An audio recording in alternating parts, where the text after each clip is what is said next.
IVF എന്നുള്ളൊരു procedure ചെയ്യുമ്പോൾ നിർബന്ധമായിട്ട് പേഷ്യൻസും വീട്ടുകാരും ചെയ്യേണ്ട ചില കാര്യങ്ങളുണ്ട്. ഒന്ന്, നമ്മൾ IVF എന്നുള്ളൊരു പ്രക്രിയ വളരെ ഇമോഷണലി ഡിസ്റ്റർബിംഗ് ആയിട്ടുള്ളൊരു പ്രൊസീജിയറാണ്. അപ്പം നമുക്ക് വളരെ ഒരു സ്ട്രെസ്സ് കൂടുന്ന ഒരു അവസ്ഥയായിരിക്കും IVF പ്രൊസീജിയർ. അപ്പോൾ പരമാവധി സ്ട്രെസ് ഫ്രീ ആയിട്ടുള്ളൊരു എൻവയോൺമെൻറ്റ് നമ്മൾ ഈ ഒരു പ്രൊസീജിയറിൻ്റെ സമയത്ത് വേണ്ടത് വളരെ അത്യന്താപേക്ഷിതമാണ്. നല്ലൊരു അണ്ടം വളരുന്നതിനും നല്ലൊരു ഔട്ട്കം കിട്ടുന്നതിനും ഇത് വളരെ അത്യന്താപേക്ഷിതമാണ്. രണ്ട്, ഈ IVF ചെയ്യുമ്പോൾ നമ്മൾ കുറച്ച് മരുന്നുകൾ വസ്തുനിഷ്ഠമായിട്ടും കറക്റ്റ് സമയത്തോടും കൃത്യനിഷ്ഠയായിട്ടും എടുക്കേണ്ടതായിട്ടുണ്ട്. അതിനെല്ലാം ആ വ്യക്തതയോടെ തന്നെ ചെയ്യാൻ ശ്രമിക്കുക. IVFന് വരുമ്പം പലപ്പോഴും ഒരു പർട്ടിക്കുലർ സമയത്ത് വരാൻ നമ്മൾ നിഷ്കർഷിക്കാറുണ്ട്. അതെന്തോന്ന് വെച്ചാൽ നമ്മളിപ്പം രാവിലെ ആയിരിക്കും നമ്മൾ സ്കാനിങ്ങിന് പറയുന്നത്. ആ സമയത്ത് തന്നെ സ്കാനിങ്ങിന് ചെയ്യുന്നതിന് പല ഗുണങ്ങളുണ്ട്.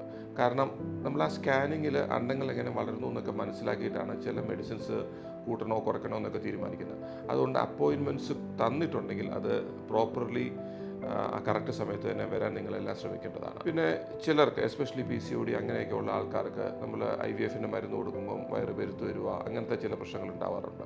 അപ്പോൾ അങ്ങനത്തെ എന്തെങ്കിലും ബുദ്ധിമുട്ടുകൾ നിങ്ങൾ ഫേസ് ചെയ്യുകയാണെങ്കിൽ അത് തുടക്കത്തിൽ തന്നെ പറഞ്ഞാൽ അത് വളരെ എളുപ്പത്തിൽ നമുക്കത് കൺട്രോൾ ചെയ്യാൻ പറ്റും.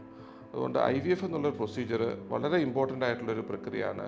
അതിന് പല അർത്ഥങ്ങളുണ്ട്. അപ്പോൾ അത് പേഷ്യൻ്റെ ഭാഗത്തുനിന്നും അതിനെ റെസിപ്രോക്കേറ്റ് ചെയ്യാൻ പരമാവധി ശ്രമിക്കുന്നത് നല്ലതായിരിക്കും.